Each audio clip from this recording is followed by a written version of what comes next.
حضرت عمر فاروق رضی اللہ تعالیٰ عنہ رات کا وقت ہے، چہرے پہ نقاب ڈال کے گلی میں گھوم رہے تھے۔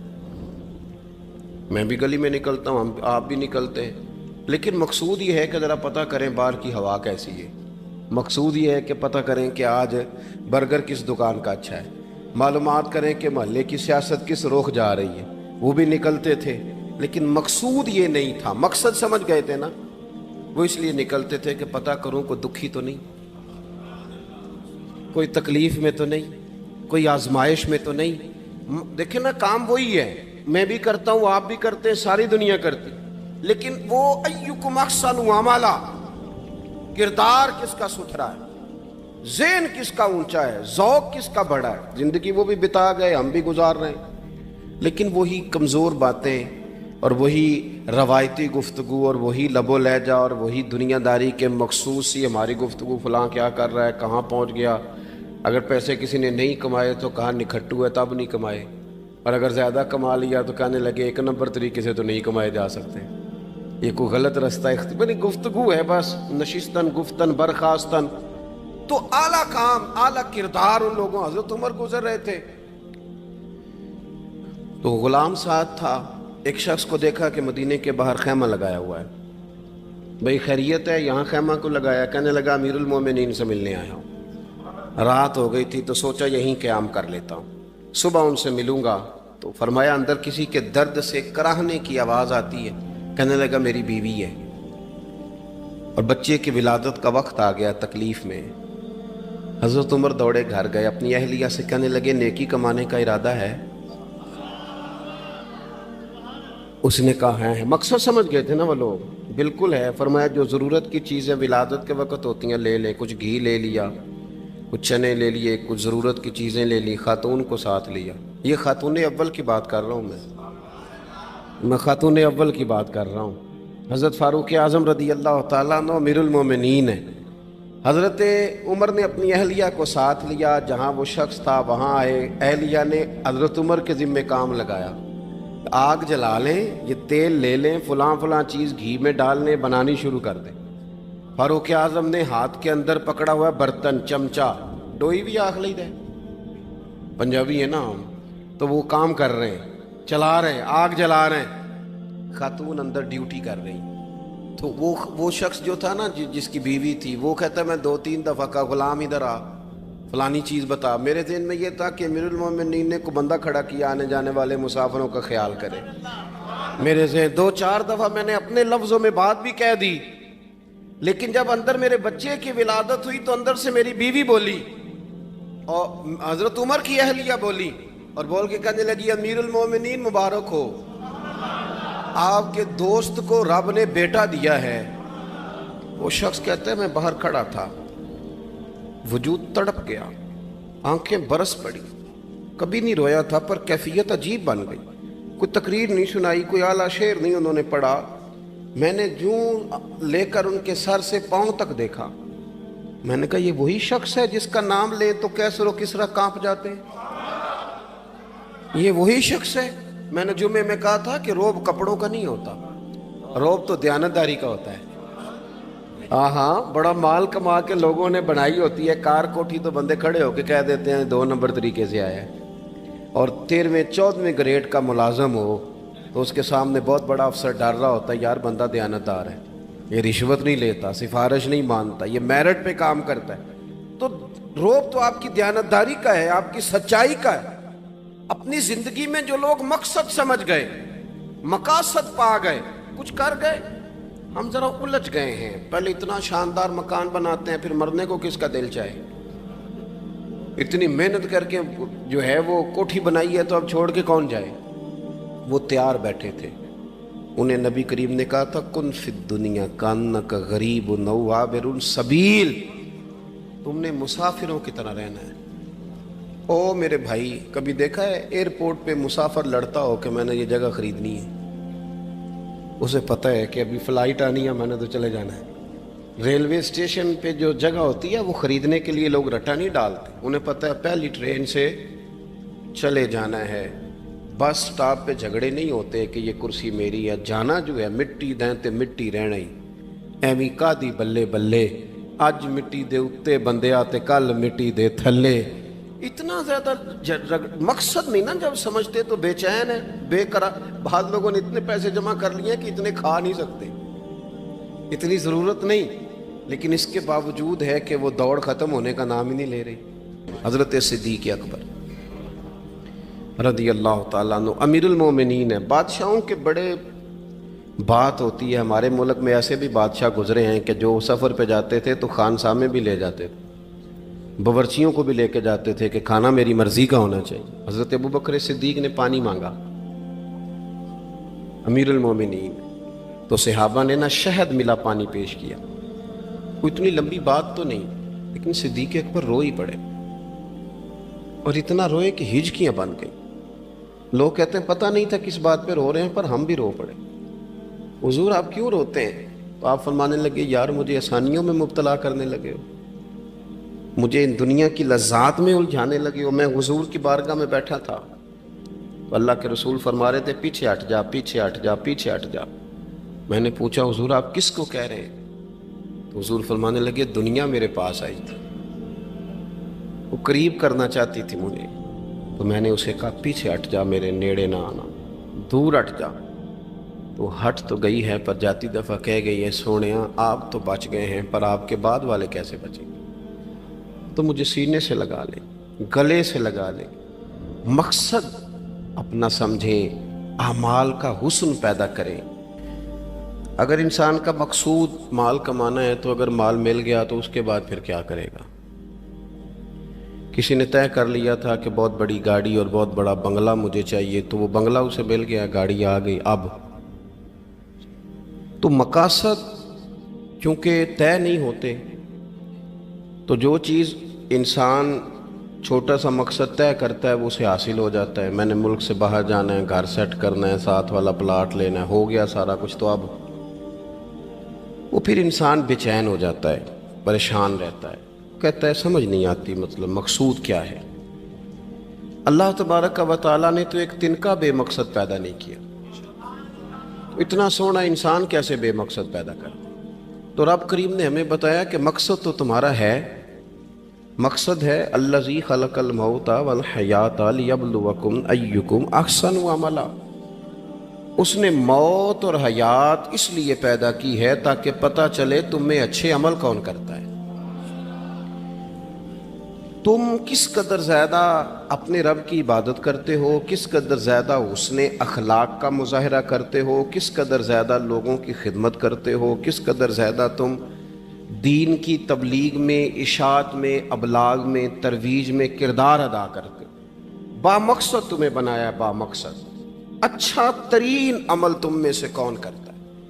اس لیے موت اور حیات پیدا کی تھی کہ تم نے ستھرے سے ستھرے اعمال, بہتر سے بہتر کردار, اعلیٰ سے اعلیٰ تمہارا انداز زندگی. دیکھیں ہم نے لوگوں کے ساتھ مل کے رہنا ہوتا ہے, بہت ساری چیزیں ایسی ہوتی ہیں کہ جو تکلیف کا سامان بنتی ہیں. اب انہی لوگوں کے ساتھ اللہ نے ہمیں مل کے رہنے کا حکم دیا, ان کے حقوق ادا کرنے کا حکم دیا, تو ساتھ ساتھ نا درگزر کا بھی کہا, معافی کا بھی کہا. جب انسان معافی کر دینے والا ہو جاتا ہے, درگزر والا ہو جاتا ہے, تو پھر وہ بڑا ہو جاتا ہے, بڑے دل والا ہو جاتا ہے, بڑے حوصلے والا ہو جاتا ہے, بڑے ضرب والا ہو جاتا ہے, اس کی زندگی حسین ہوتی. تو یہاں آئے تھے کچھ کام کرنے. وہ جو ہم نے مقصود بنائے تھے نا, مطلب اچھے کپڑے, اچھی دنیا داری, اچھی گاڑی, اچھا موبائل سیٹ, وہ چونکہ مقصود نہیں تھا تو ان چیزوں کے حصول کے باوجود بھی لوگ پریشان ہیں. مقصود یہ تھا کہ بہترین عمل, سونا عمل, اعلیٰ ترین عمل. میرے رسول پاک صلی اللہ علیہ وسلم کے غلاموں نے نا وہ عمل کر کے دکھایا. اعلیٰ ترین مزاج رکھتے تھے اور اعلیٰ ترین خدمت, یعنی لوگ ان کا کردار دیکھ کے نا, کردار اور عمل دیکھ کے, ہم تو لمبی تقریریں کرتے ہیں, باتیں کرتے ہیں, بڑا کچھ بتانا پڑتا ہے, لیکن وہ بس تھوڑا سا نا لوگ ان کے پاس اٹھتے بیٹھتے تھے, آتے جاتے. اتنی دوڑ ہے کہ آگے بڑھ کے اور لینا ہے, اور لینا ہے, عالم مزید کا رٹا. وہ سمجھ گئے ہم نا اڑے ہوئے ہیں. بہت سارے لوگ ایسے ہیں جنہیں صحیح بات کا پتہ چل گیا ہے, وہ فیصلہ کرنے میں دیر کر رہے ہیں.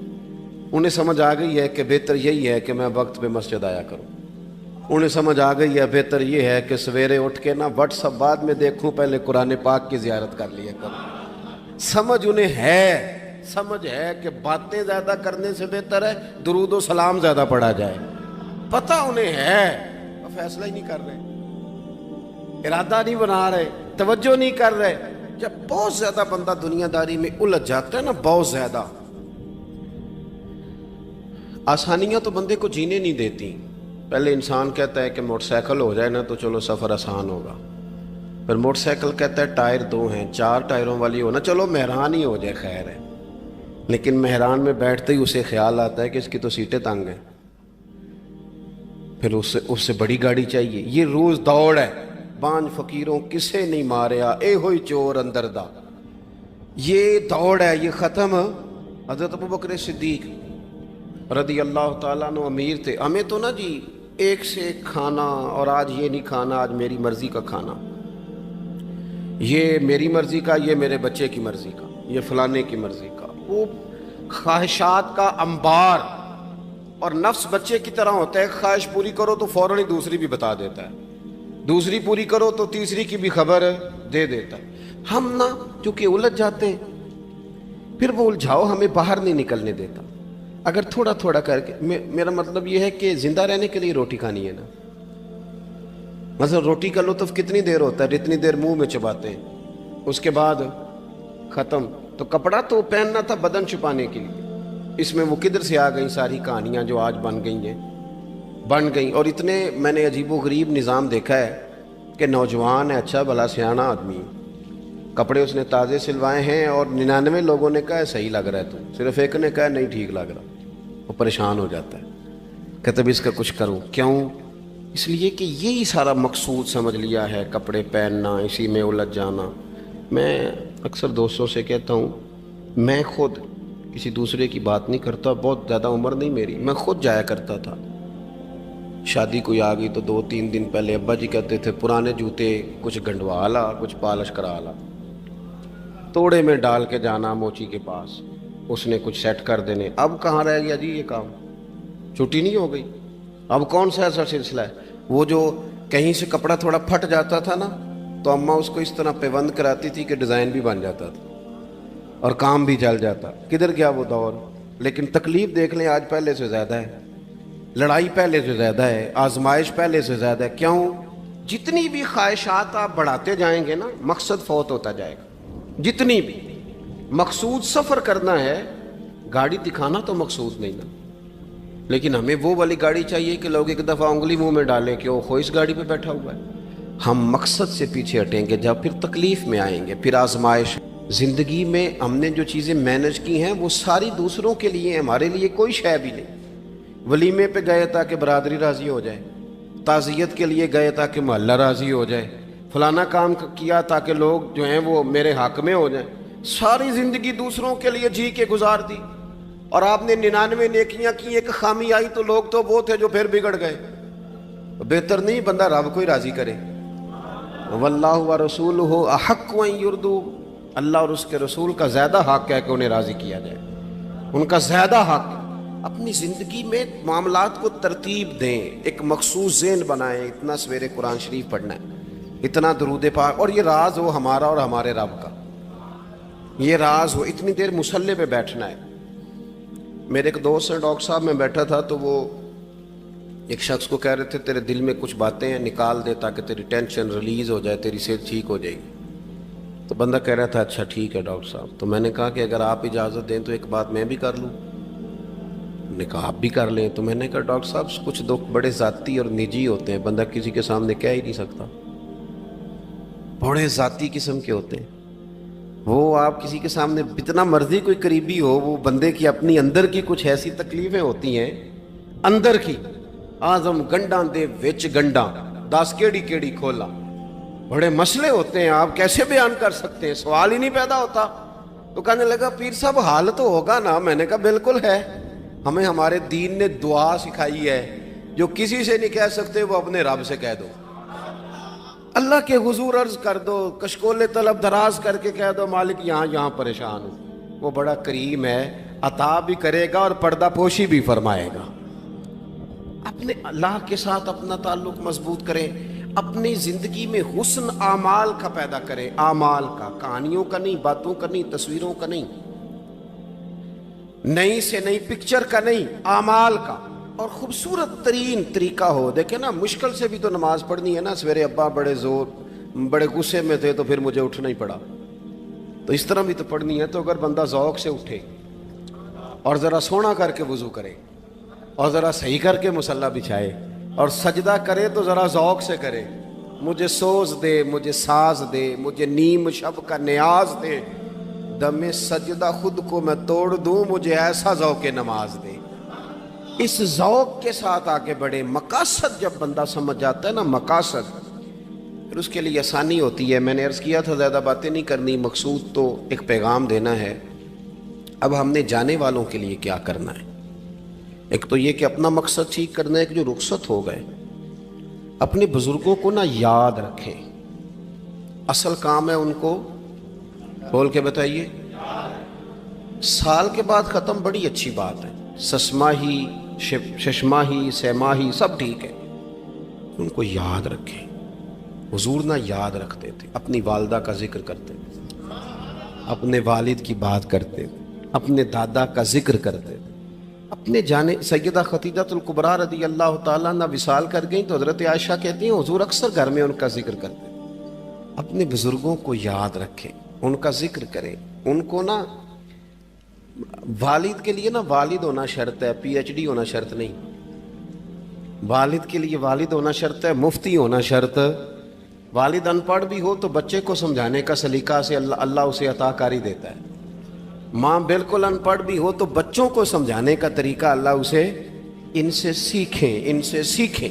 میرے والدہ اور والدہ دونوں اپنا نام نہیں لکھ سکتے تھے، تو میں اپنے دوستوں سے کہتا ہوں مجھے کبھی موقع ملے تو میں کئی جلدوں میں کتاب لکھ سکتا ہوں اپنے ماں باپ، اس لیے کہ وہ جو ہمیں سکھا گئے، جو بتا گئے، وہ انہی کا خاصہ تھا۔ تو اپنے ایک تو جانے والوں کو یاد رکھیں، دوسرا ان کے لیے دعا کریں تو درد سے کریں، سونی کر کے کریں، صحیح کر کے کریں، اکیلے بیٹھ کے کریں۔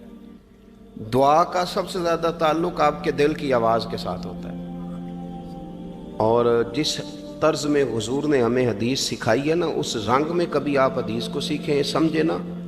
حضور فرماتے ہیں جس طرح دریا میں ڈوبنے والا سہارا تلاش کرتا، دریا میں اسے کتنی کو جلدی ہوتی ہے، غوطے لگ رہے ہوتے ہیں، وہ اس طرح کا نہیں ہوتا کہ میں عصر کی نماز کے بعد پھر آؤں گا تجھے نکالنے، اس طرح تو نہیں نہ ہوتا۔ دریا میں ڈوبنے والا جس طرح کشتی سہارا تلاش کرتا ہے، حضور فرماتے ہیں اس طرح قبر میں جانے والا دعاؤں کا انتظار کرتا ہے۔ آپ نے دیر کر دی دعا مانگنے میں، ختم دلانے میں دیر کر دی، کت صبح و شام ہمہ وقت دعا۔ ابھی آپ آیتیں سن رہے تھے سورہ ابراہیم کی، اللہ نے نماز میں رکھ دی، ربنا اغفر لی وَلِوَالِدَيَّ وَلِلْمُؤْمِنِينَ يَوْمَ يَقُومُ الْحِسَابِ۔ ایک تو انہیں یاد رکھیں، خوب دعا کریں، اور دوسرا کوشش کریں کہ وہ جو نیکیاں کرتے تھے وہ نیکیاں بھی جاری رہیں، جن لوگوں سے ان کا اچھا تعلق تھا وہ تعلق بھی قائم رہے۔ یہ بھی کوشش کریں کہ ان کے لیے صدقات و خیرات کریں، اور قیمتی صدقہ دیں۔ قیمتی، میں بات ختم کرنے لگا ہوں، بس قیمتی صدقہ دیں، قیمتی۔ 15 تولے سونا گھر میں پڑا ہوتا ہے، قیمتی ہوتا ہے نا۔ کبھی کسی نے چوک میں بتایا کہ آج 15 تولے سونا میرے گھر میں پڑا ہے؟ بولو نا، لگتا ہے تو سن 10 چھڑنا ہے۔ اگر گھر میں 50 لاکھ روپے کیش پڑا ہو تو چوک میں گلی میں آ کے آپ بات کریں کہ گھر میں پیسے پڑے ہیں، کیوں؟ کہ وہ قیمتی ہیں، کوئی لے نہ لے۔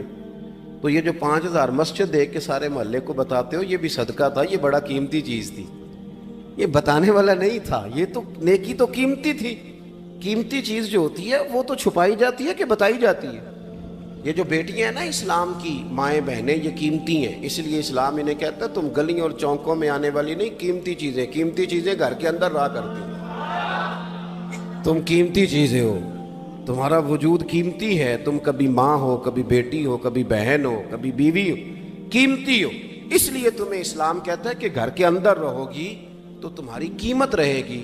کچھ چیزیں ایسی ہیں جو چوکوں میں گلیوں میں پھیل جائے تو ان کی قیمت نہیں رہتی، اس لیے تمہیں کہا جاتا ہے کہ گھر میں رہو۔ یہ جو تمہیں چونکوں میں لاتے ہیں یہ تمہیں بے وقت کرنا چاہتے ہیں، بے قیمت کرنا چاہتے ہیں۔ انسان تھوڑی دیر کے لیے، اگر تھوڑی دیر کے لیے غور کرے تو بڑے بڑے جانور انسان سے بڑے طاقتور ہیں، لیکن اللہ نے ان کی نکیل انسان کے ہاتھ میں تھما دی۔ اتنا بڑا جہاز ہے، ٹنوں وزن لے کے چل رہا ہے، انسان کے بس کی بات نہیں کہ وہ کئی لوگ لگ کے بھی اس کو اٹھا سکیں، لیکن اللہ نے اس کے قبضہ و اختیار میں کر دیا ہے۔ فرمایا هو الذی خلق لکم ما فی الارض جمیعا، زمین میں جو کچھ ہے سارا تیرے لیے بنایا ہے، آسمان میں جو ہے سارا تیرے لیے بنایا ہے۔ وما خلقت الجن والانس الا لیعبدون، فرمایا کل کائنات میں نے تیرے لیے بنائی ہے اور تجھے میں نے اپنی عبادت کے لیے پیدا فرمایا ہے۔ تو جنوں اور انسانوں کو اللہ نے اپنی عبادت کے لیے تخلیق فرمایا۔ مقصد زندگی، مقصد تخلیق، دنیا میں آنے کا مقصد اولین اور مقصد آخری اللہ کی عبادت، اللہ کی معرفت، اللہ کی طرف توجہ، اللہ کی طرف رجوع، یہی ایک مقصد تھا انسان کے آنے کا۔ اسی کو قرآن نے بیان کیا تھا۔ اپنے اپنے مقاصد، درود شریف پڑھنے والوں سے بلند صلاۃ و سلام علیک یا سید یا رسول اللہ۔ اپنے اپنے مقاصد، اپنے اپنے معاملات کو ہم نے ترتیب دے لیا ہے۔ صبح سے شام تک کے معاملات سارے کے سارے ہمارے ذاتی، نجی اور ہمارے اپنے بنائے ہوئے مقاصد کے تحت گزر رہے ہیں، حالانکہ رب کریم نے فرمایا کہ انسان میں نے تجھے اپنی عبادت کے لیے بنایا ہے، اپنے لیے تجھے بنایا ہے، تو میری بارگاہ میں سجدہ ریز ہو، تو میری بارگاہ کی طرف توجہ کرے، تو میرے لیے تسبیح پڑھے، تو تحلیل کے جملے بولے، تو تکبیر کہے، تو میرے محبوب پہ نازل ہونے والے قرآن کی تلاوت کرے۔ تجھے تو اس لیے بنایا تھا۔ عبادت کا معنی یاد رکھیے گا، عبادت کا معنی فقط نماز پڑھنا نہیں، عبادت کا معنی صرف نماز پڑھنا نہیں، نماز عبادت کا ایک جز ہے، نماز عبادت کا ایک حصہ ہے۔ عبادت نماز پڑھنے کا نام نہیں، عبادت روزہ رکھنے کا نام نہیں، عبادت صرف اور صرف حج کرنے کا نام نہیں، فقط ذکر فکر کرنا عبادت نہیں، بلکہ اللہ کا حکم ماننے کا نام عبادت ہے۔ خدا رسول کی بات ماننے کا نام عبادت ہے۔ جہاں جانے کا خدا حکم دے وہاں چلے جاؤ، یہ عبادت ہے۔ جہاں جانے سے منع کر دے وہاں کبھی نہ جاؤ، یہ عبادت ہے۔ اگر نماز پڑھنے کا نام ہی عبادت ہوتا تو پھر فجر کی فجر کے وقت کیوں پڑھنی پڑتی، پھر ظہر میں ہی کیوں فرض ہوتی، پھر عصر کا وقت مغرب میں جا کے کیوں نہ شروع کیا جاتا، پھر انسان کی مرضی تھی جب پڑھ لیتا۔ فرمایا نہیں، عبادت میری ہے، اصل میری اطاعت ہے۔ میں جب کہوں کہ یہ فجر کا وقت ہے تو تجھے فجر مان کے پڑھنا، جب کہوں ظہر کا وقت ہے تو ظہر مان کے۔ ہم نے عبادت کو مخصوص کر دیا، مسجد میں چلے جانا، نفل پڑھ لینا، کچھ دیر قرآن شریف پڑھ لینا، کچھ دیر اللہ کی عبادت کر لینا، کچھ دیر ذکر اذکار کر لینا، اس کا نام عبادت ہے۔ اور باہر نکل کے بے شک جھوٹ بولے، باہر نکل کے بے شک غیبت کرے، باہر نکلے اور کم تولے، باہر نکلے اور اپنی من مرضی کرے، تو یہ عبادت نہیں۔ اس لیے کہ ہم اس خدا کے ماننے والے ہیں جو صرف مسجد میں نہیں ہوتا، بلکہ جلوہ تیری ذات کا کو بکو ہے، میں جدھر دیکھتا ہوں ادھر تو ہی تو ہے۔ ہمارا خدا صرف مسجد میں نہیں ہے، اللہ ہر جگہ ہے۔ جے میں تینوں اندر جانا پھر مقید جانا، جے میں تینوں باہر سمجھا اندر کون سمانا، اندر بھی تویں باہر بھی تویں وچ بلا کون نمانا۔ اصل بات یہ ہے کہ جب خدا ہر جگہ ہے تو اللہ تبارک و تعالیٰ کا حکم ہر جگہ ماننا ہے، ہر جگہ اطاعت کرنی ہے، ہر لحاظ سے۔ رب کی بات ماننے کا نام عبادت ہے، اللہ کی، اس کے رسول الپاک صلی اللہ علیہ وسلم کی بات ماننے کا نام، توجہ ہے آپ کی میری بات پہ؟ عبادت کا مفہوم سمجھیے گا، عبادت کا مفہوم سمجھیے گا۔ ہمارا وہ دین نہیں جو پنڈتوں، جوگیوں، راہبوں کا مذہب ہے کہ جنگلوں میں نکل جاؤ، تسبیح لے لو، میں کھٹکتا ہوں دل عالم میں کانٹے کی طرح اور تو فقط اللہ اللہ اللہ۔ یہ مذہب نہیں۔ ہمارا دین کہتا ہے مسجد میں بیٹھ کے جو ذکر کرے گا اسے بھی ثواب ملے گا، اور جو محنت کر کے کما کے بچوں کو کھلائے گا اسے بھی ثواب ملے گا۔ ہمارا دین یہ کہتا ہے جو مسجد میں بیٹھ کے قرآن پڑھے گا اسے بھی ثواب ملے گا، اور جو گلی میں پڑا ہوا کانٹا اٹھا دے گا اسے بھی اللہ اجر عطا فرمائے گا۔ اللہ کا حکم ماننا، اللہ کا حکم ماننے کا نام عبادت۔ محمود غزنوی کے پاس ہیرا ہے، محمود غزنوی کے بڑے غلام تھے تو ایک بڑا پیارا تھا اسے، آپ جانتے ہیں اس کا نام کیا تھا؟ ایاز محمود غزنوی کو بڑا تو حسد شروع ہو جاتا ہے ہر جگہ، الا ماشاءاللہ لوگ کہنے لگے بادشاہ ہر وقت اسی کو پیار کرتا رہتا ہے، ہر وقت اسی کی طرف توجہ کرتا رہتا ہے۔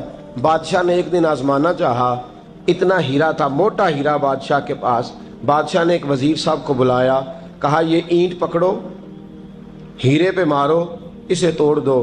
کہنے لگا بادشاہ بات تیری ٹھیک ہے پر بڑا قیمتی ہیرا ہے، کیوں تڑوا رہے ہیں آپ؟ مال خزانہ میں رکھ دیں، کام آئے گا، کسی نہ کسی جگہ پہ استعمال ہو جائے گا، آپ کیوں اس کو تڑوانے کی ضد کر رہے ہیں؟ بادشاہ سلامت نے کہا اچھا تم نے ٹھیک مشورہ دیا، میں ہی جذبات میں آ گیا تھا۔ ایک دوسرے آدمی کو بلایا، اس کو کہا یہ ہیرا توڑنا ہے۔ اس نے کہا بادشاہ مجھے لگتا ہے پوری دنیا میں اتنا موٹا ہیرا تیرے پاس ہے، کسی اور کے پاس نہیں ہوگا، یہ توڑنے کی چیز نہیں تجوری میں سنبھالنے کی چیز ہے، اسے سنبھال کے رکھ۔ تیسرے کو بلایا، چوتھے کو بلایا، جس کو بھی بلاتا رہا وہ بادشاہ کو سمجھاتا رہا، جس کو بلایا بادشاہ کو سمجھایا۔ ایاز کی باری آئی، کہا ایاز ادھر آ، توجہ ہے آپ کی؟ ایاز ادھر آ، یہ ہیرا تو توڑ دے۔ اس نے اینٹ پکڑی، زور سے ماری، ہیرا توڑ دیا۔ بادشاہ کہنے لگا بڑا بیوقوف ہے بھئی تو، یہ سارے میرے خیر خواہ تھے، مجھے سمجھاتے رہے اور تو نے خیال ہی نہیں کیا، میں بیوقوف تھا تو بھی ساتھ ہو گیا، توڑ ہی دیا۔ کہنے لگا بادشاہ غلطی ہو گئی، مجھ سے غلطی ہو گئی، مجھے نہیں توڑنا چاہیے۔ اس نے کہا اچھا چل چھوڑ، ایک بات بتا، تیرے سامنے جو سب مجھے مشورے دے رہے تھے تو نے کیوں نہیں دیا؟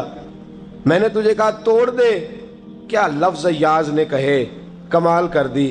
کہنے لگا بادشاہ میرے دل میں خیال آیا ہیرا ٹوٹتا ہے تو ٹوٹ جائے، میرے بادشاہ کا حکم نہیں ٹوٹنا چاہیے، یہ ٹوٹتا ہے تو ٹوٹ جائے، یہ کرچی کرچی ہوتا ہے تو ہو جائے، خزانہ خالی ہوتا ہے تو ہو جائے، لیکن میرے مالک کا حکم نہیں ٹوٹنا چاہیے۔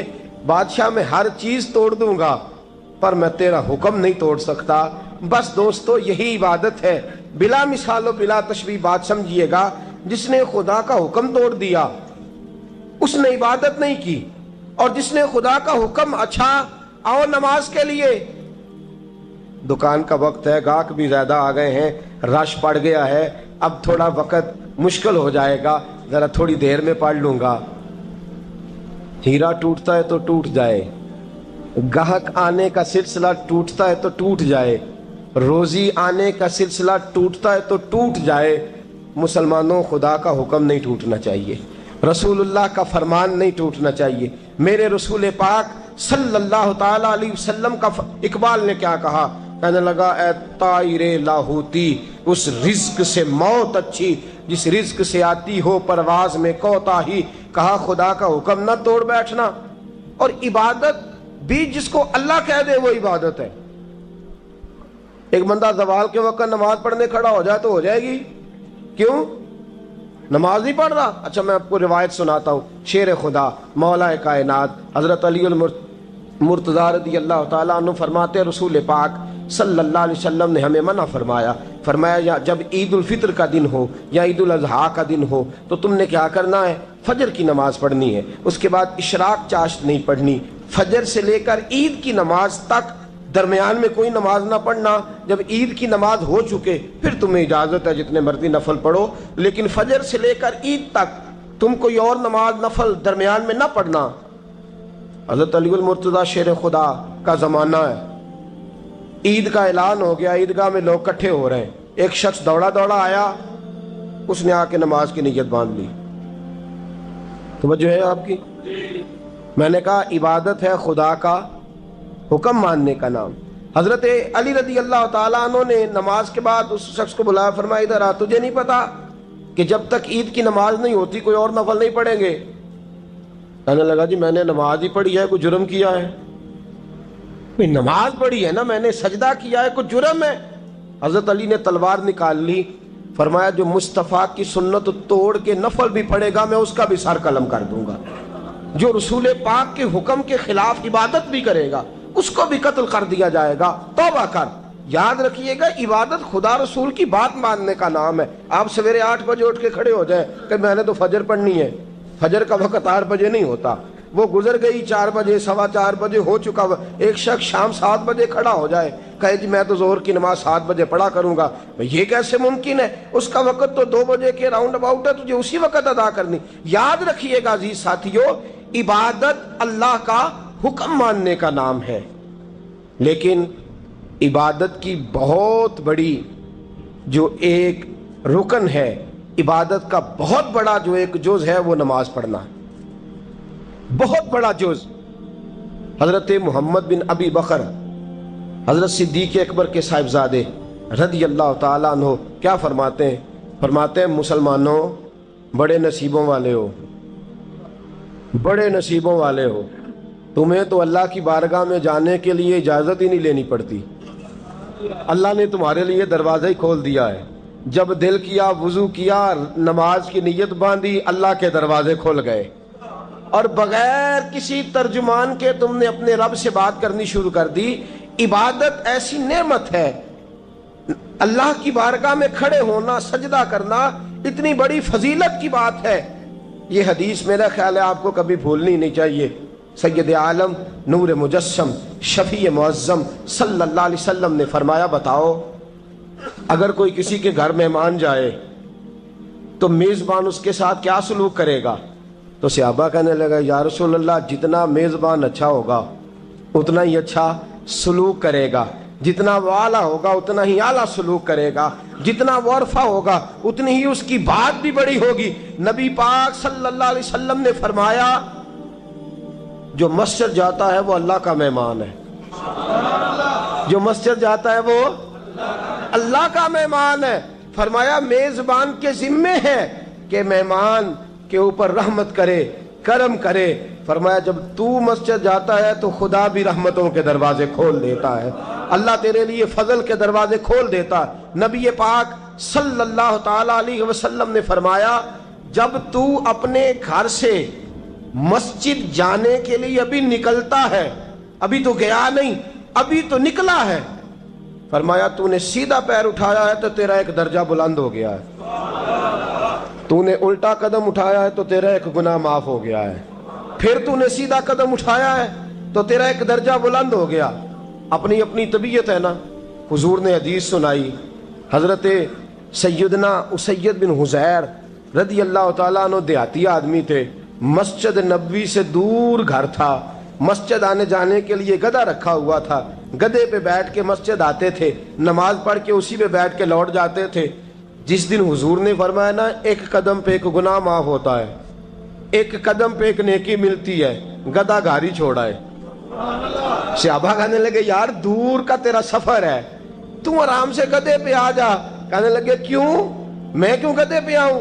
میں تو روز پیدل آؤں گا، تم سب کے تھوڑے تھوڑے گناہ معاف ہوں گے، تھوڑے تھوڑے درجے بلند ہوں گے، میں نے چونکہ دور سے آنا ہے اللہ میرے زیادہ گناہ معاف فرمائے گا، میرے زیادہ درجے بلند فرمائے گا، میرے اوپر زیادہ کرم نوازی فرمائے گا۔ جو مسجد کی طرف چل کے آیا ایک ایک قدم پر اللہ اس کے درجے بلند کرے گا، ایک ایک قدم پہ اللہ اس کے گناہ معاف کرے گا۔ نبی پاک صلی اللہ تعالی وسلم کی اپنی سنت کیا ہے؟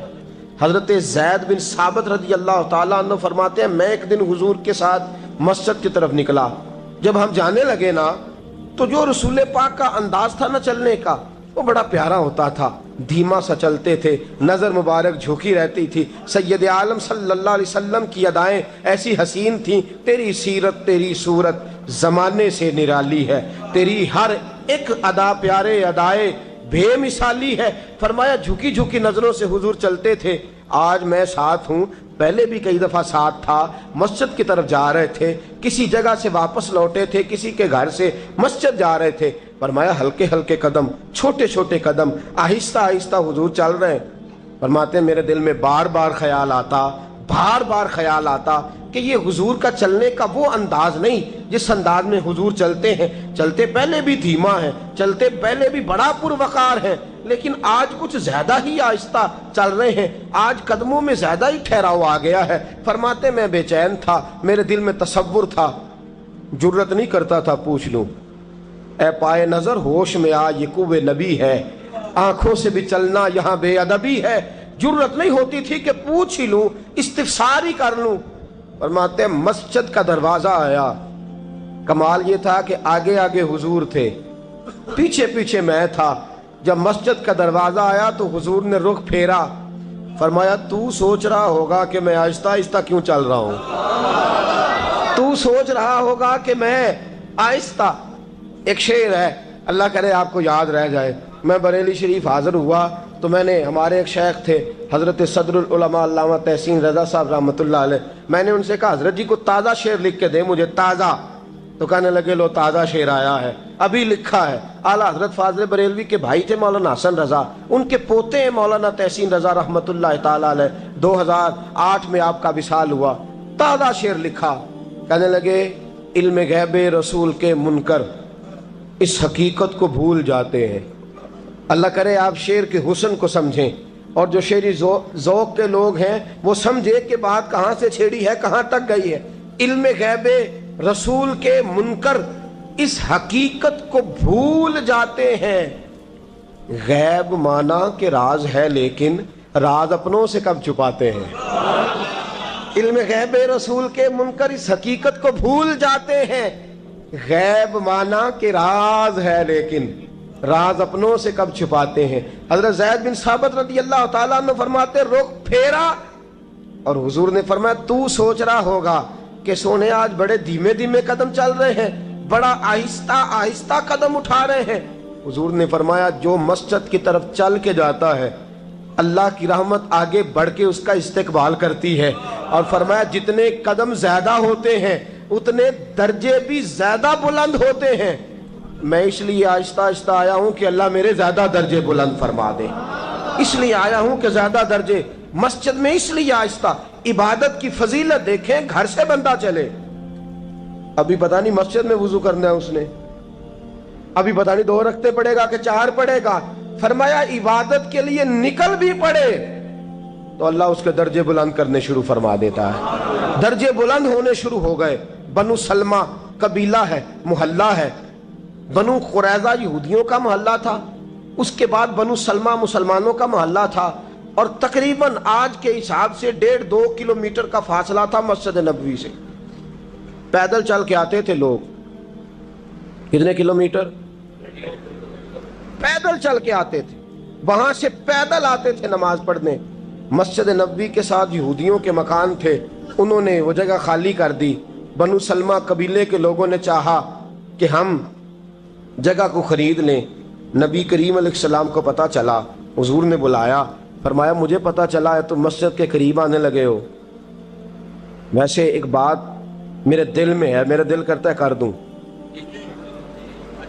صحابہ مسجد کے قریب رہنا پسند کرتے تھے، اور آج کل جی اے مولوی سون نہیں دیں دے۔ یقین کریں مسجد کے دائیں بائیں آگے پیچھے جو گھرانے ہوتے ہیں وہ کہتے ہیں جی ہم بڑے پریشان ہیں، یہ تو ہمیں سونے نہیں دیتے۔ صحابہ قریب رہنا، آپ دیکھیں نا نبی کریم علیہ السلام کا گھر دروازہ مسجد میں کھلتا ہے، حضرت صدیق اکبر کا گھر دروازہ مسجد میں کھلتا ہے، سیدہ فاطمہ جناب علی کا آستانہ دروازہ مسجد میں کھلتا ہے۔ صحابہ مسجد کے قریب رہنا پسند کرتے تھے۔ بنو سلمہ قبیلے کے لوگوں نے چاہا ہم بھی قریب آ جائیں، حضور نے بلایا، فرمایا مجھے پتہ چلا ہے تم مسجد کے قریب آنا چاہتے ہو، یا رسول اللہ دور سے چل کے آنا پڑتا ہے، ارادہ ہے قریب آ جائیں۔ حضور نے فرمایا دور ہی رہو، تم اس طرح کرو دور ہی رہو۔ کہا یا رسول اللہ کیا مطلب؟ فرمایا فرشتے جب بھی نیکیاں لکھتے ہیں عبادت کی، ابھی تک تمہارا پہلا نمبر ہے، ابھی تک تمہارا پہلا نمبر ہے۔ یا رسول اللہ کیا مطلب؟ فرمایا اس لیے کہ تم دور سے چل کے آتے ہو تو اللہ تمہیں زیادہ اجر عطا فرماتا ہے۔ آخر دعوایا ان الحمدللہ۔